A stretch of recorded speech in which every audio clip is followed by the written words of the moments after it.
시진핑 중국 국가주석이 다음 주 러시아 방문 이후 볼로디미르 젤렌스키 우크라이나 대통령과 통화할 계획이라는 보도에 미국 관리들이 우려하는 눈치를 보일 것으로 예상했을 것이다. 결국 미국이 가장 큰 전략적 위협으로 보고 있는 국가를 이끄는 시 주석은 그 어느 때보다 강하게 느끼고 있다.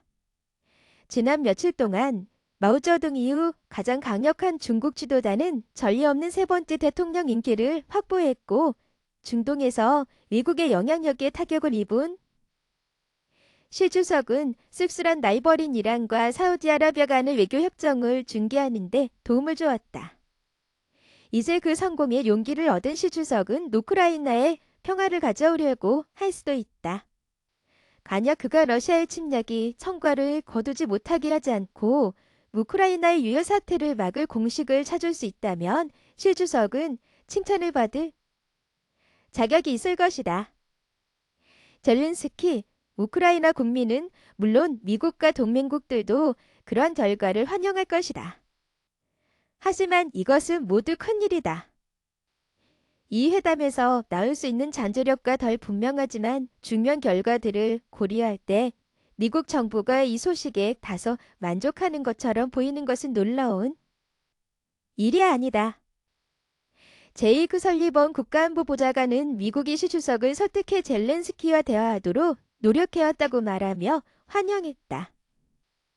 젤렌스키도 전쟁이 시작된 이후 대화를 나눌 기회가 없었던 몇 안 되는 주요 글로벌 플레이어 중 한 명인 시 주석과 대화하기를 원했다. 젤렌스키는 그의 설득력을 믿을 충분한 이유가 있고 지금쯤 미국부 젤렌스키가 그의 나라를 위해 매우 설득력 있는 보모자가 될 수 있다는 것을 배웠다.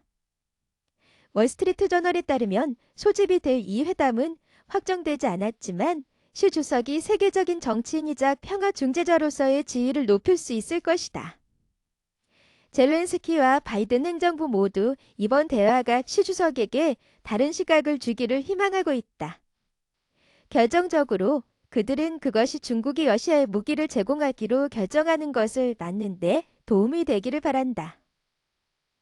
중국은 러시아의 무장 계획을 부인하고 있지만 몇몇 서방 정부들은 중국의 이를 심각하게 고려하고 있다고 시사했습니다. 시 주석이 러시아의 무기고를 강화하기 위해 움직인다면 러시아에게 대체로 제한적이었던 전쟁의 흐름을 바꿀 수 있고 훨씬 더 치명적이고 지속되고 지정학적으로 위험한 갈등을 만들 수 있다.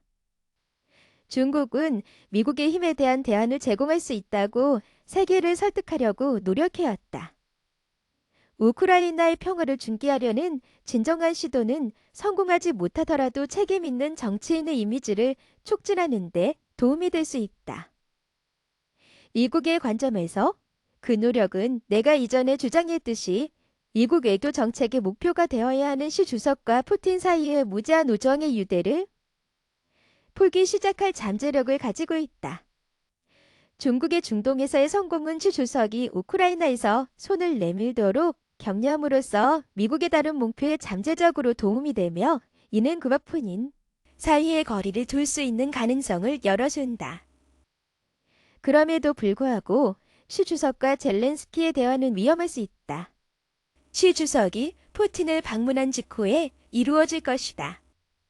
독자자 형제인 시 주석과 푸틴은 미국과 서방 동맹이 약화되는 것을 보고 싶은 바람에서부터 민주주의를 경멸하고 국내에서 독재적 관행을 하는 것지.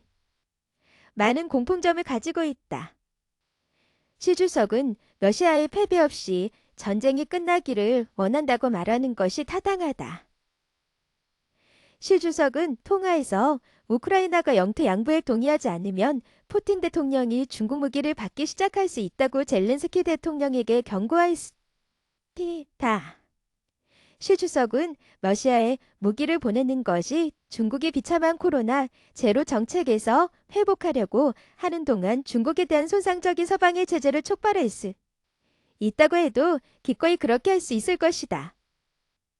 그리고 만약 시 주석이 그렇게 한다면 그것은 러시아가 우크라이나 땅을 유지하는 것을 완강히 거부해온 젤렌스키에게 엄청난 압력을 가할 것이다. 그러나 시 주석이 푸틴 대통령에게 수만 명의 러시아인의 목숨을 대가로 보낸 전후 분쇄기에서 군대를 추출할 수 있는 다른 종류의 협정을 받아들이도록 압력을 가할 수도 있다.